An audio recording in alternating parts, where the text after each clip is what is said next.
I বৃষ্টি ঝেঁপে ধান দেব মেপে, লেবু পাতার করমচা যা বৃষ্টি ধরে যা। বর্ষণ ক্লান্ত যখন হয় পৃথিবী, তখন বাংলার গ্রামে গঞ্জে বাচ্চারা পড়ে এই পদ্যটি, যাতে বৃষ্টি থামে। কিন্তু লেবু পাতা করমচার সাধ্য কি যে সে সব বৃষ্টি থামায়?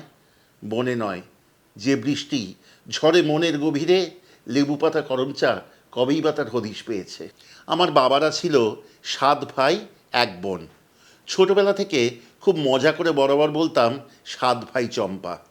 কিন্তু না, আসলে তারা 7 ভাই 1 বোন ছিল না, ছিল 8 ভাই 2 বোন। 1 ভাই আর 1 বোন, যার নাম অরুণ আর আরতি, তারা খুব ছোটবেলায় চলে যায়। পায়ের কাছে ম্যাও ম্যাও করে বেড়াল ছানাটি, খাঁচার মধ্যে চিৎকার করে ডেকে ওঠে, কখনো বা কথা বোঝা যায়, কখনো বোঝা যায় না টিয়া পাখিটির। খাটে শুয়ে আছে অরুণ, বর্ষার দুপুর, বাইরে ঝুম বৃষ্টি। মেঝেতে বসে আছে আমার দিদি ভাই, অর্থাৎ আমার ঠাকুমা। ভয় সন্ত্রস্ত, অনাহুত ভবিষ্যতের দিকে এগিয়ে চলেছে ছেলেটি, জানে না কি করে সে পথ আটকাবে। আমার সে জ্যাঠামশাই অরুণ চলে যায় ছোট বয়সে এমনিভাবে। তবে আমার পিসি আরতি, যেও চলে যায় খুব ছোট বয়সে, যাকেও কেউ দেখতে পায়নি কোনোদিনও, তার গল্পটি যেন আরও বেশি মর্মে বেঁধে। একই ছবি ফিরে আসে, বাইরে তখন অন্য 2-3টি ছেলে মেয়ে আমার দিদিভাইয়ের। একইভাবে দিদিভাই বসে আছে মেঝেতে, খাটের উপর বসে আছে রোগক্লিষ্ট আরতি। তার প্রায় সব কিছুই খাওয়া বারণ। তবু যখন দুপুর ঘনায়, আরতি বলে, মা ভাত খাবে না? কি করে ভাত নিয়ে বসে আমার দিদিভাই? সামনে রোগক্লিষ্ট অনাহারী মেয়ে, ইচ্ছা থাকা সত্ত্বেও যার হাতে ভাতটুকু তুলে দেবার জো নেই, সব খাওয়া বারণ প্রায় তার। তখন আরতি বলে, মা তুমি খাও আমার সামনে বসে, আমার খুব ভালো লাগবে, তুমি খেলেই আমার আনন্দ। বাধ্য হয়ে চোখের জলে পাত ভাসিয়ে দিদিভাই বসে ভাতটুকু নিয়ে। আরতি গভীর আগ্রহে তাকিয়ে থাকে সে ভাতের পাতের দিকে। অরুণের মতোই আরতিও চলে গেছে না ফেরার দেশে।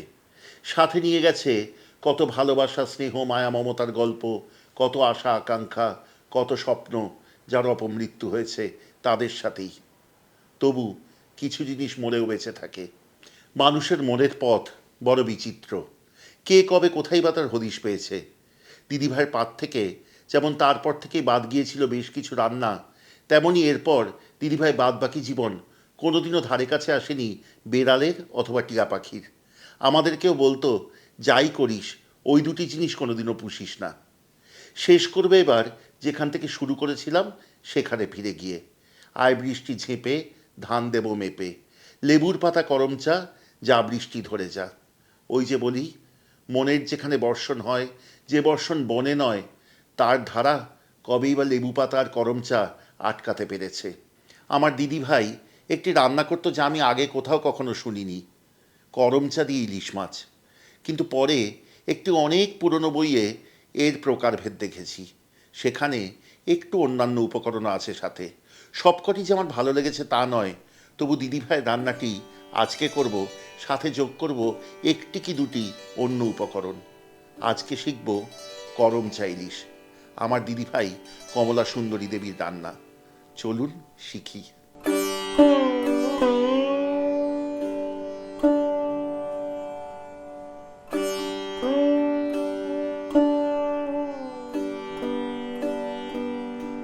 লস্ট অ্যান্ড রেয়ার রেসিপিসে যে বর্ষামঙ্গল পালিত হচ্ছে, তারই অংশ হিসেবে এসেছে আমাদের ইলিশ পক্ষ। পরপর 6টি সপ্তাহ প্রত্যেক বৃহস্পতিবার আমরা এনেছি ইলিশ মাছের এক একটি হারিয়ে যাওয়া বা অতি বিরল রান্না, যেমন চান ইলিশ, ইলিশের তেল পোলাও, ফরিদপুরি লাউডগা ইলিশ ইত্যাদি। যারা দেখেননি অন্য পর্বগুলি অবশ্যই দেখবেন, জানাবেন কেমন লাগলো। আজকে অন্তিম পর্ব। এই প্রত্যেকটি পর্ব নিবেদনে ডক্টরস চয়েস সর্ষের তেল।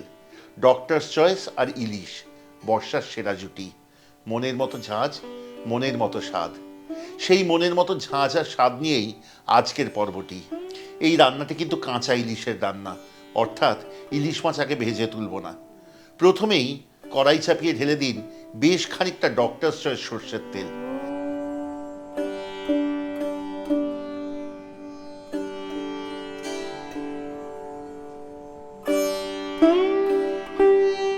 তেল গরম হলে তাতে ফোড়ন দিন মেথি আর কালো জিরে। মেথি আর কালো জিরের সুগন্ধ বেরিয়েছে। এবার এতে দিয়ে দিন খানিকটা হলুদ গুঁড়ো এবং তার সাথে জল। কষান ততক্ষণ যতক্ষণ না হলুদ থেকে তেল ছাড়ে।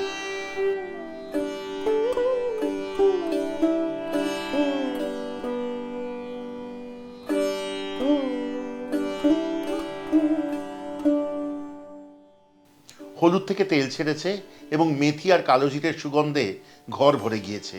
এবার সাবধানে ছেড়ে দিন মাছগুলি। তারপর একে একে ছাড়ুন 1 থেকে 1.5 মুঠো করম চা।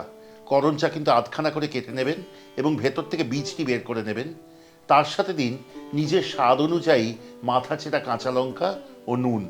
আমি কিন্তু ঝাল পছন্দ করি বলে বেশ কয়েকটি কাঁচা লঙ্কা দেব।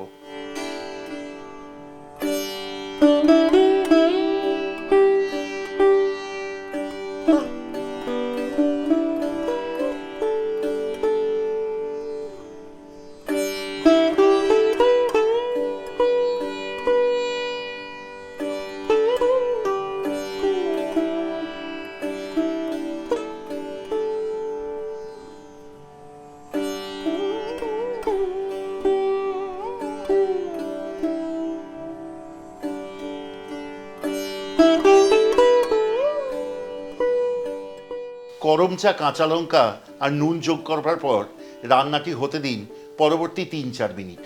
তারপর এতে দিন জল। মনে রাখবেন এই রান্না কিন্তু খুব বেশি শুকনো হবে না, খানিকটা ঝোল থাকবে। সেই অনুপাতে জল দেবেন এবং তারপর মাছ সুসিদ্ধ হতে দিন।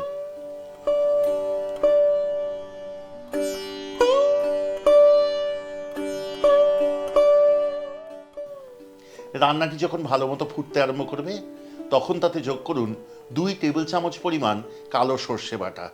তার সাথে দিন অল্প চিনি। সাধারণত ইলিশ মাছে আমরা চিনি একদমই ছোঁয়াই না, কিন্তু এই রান্নাটি ব্যতিক্রম, কারণ এতে করম চা পড়ে যা টক।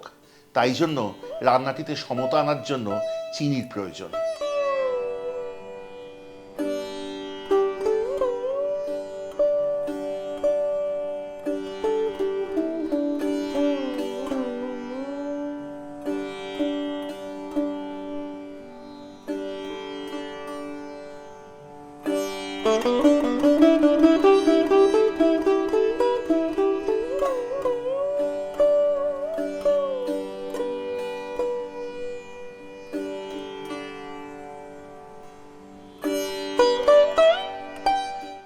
ইলিশ মাছ খুব নরম মাছ, মিনিট 5-এর মধ্যেই সুসিদ্ধ হয়ে যাবে, ঝোলও খানিকটা ঘন হবে। তখন এই রান্নার আঁচ বন্ধ করুন এবং ছড়িয়ে দিন বেশ কয়েকটি লেবু পাতা। খুন্তির সাহায্যে লেবু পাতাগুলি ঝোলে ডুবিয়ে দিন।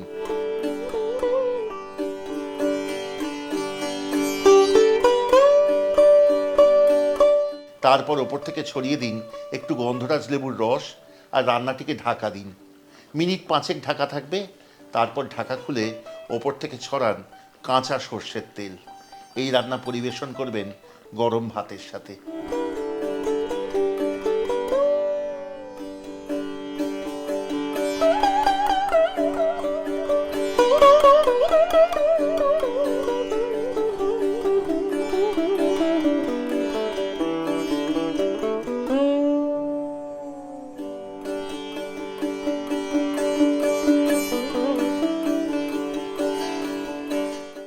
ইলিশ পক্ষের এই শেষ পর্বটি অর্থাৎ লেবু পাতা করম চা ইলিশ রইল আমার ঠাকুমা শ্রীমতী কমলা সুন্দরী দেবীর প্রতি আমার শ্রদ্ধার্ঘ্য হিসাবে। কেমন লাগলো আজকের রান্নাটি? এই ইলিশ পক্ষের অন্যান্য রান্নাগুলি যা প্রকাশিত হয়েছে বিগত 5 সপ্তাহ প্রত্যেক বৃহস্পতিবার করে, এবং আজকে এই ষষ্ঠ পর্ব, দয়া করে আমাদের কমেন্টে লিখে জানান।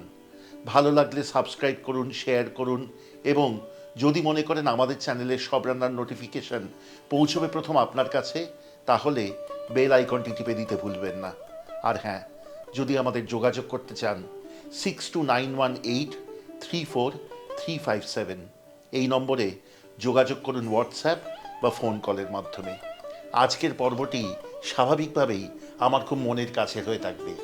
সেই জন্য আপনাদের, অর্থাৎ যাদের থেকে এত ভালোবাসা পেয়েছি, তাদেরকে বলবো আজকের পর্বটি শেয়ার করবেন।